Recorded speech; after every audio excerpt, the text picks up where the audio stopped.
సమరియ స్త్రీని కరుణతో బ్రోచిన సచ్చరితుడవు నీవే కదా.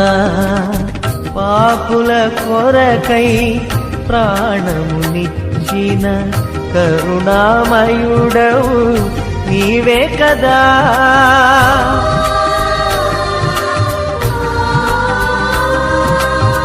పాపుల కొరకై ప్రాణమునిచ్చిన కరుణామయుడవు నీవే కదా. నీవే కదా, నీవే కదా, నీవే కదా. హల్లెలూయా.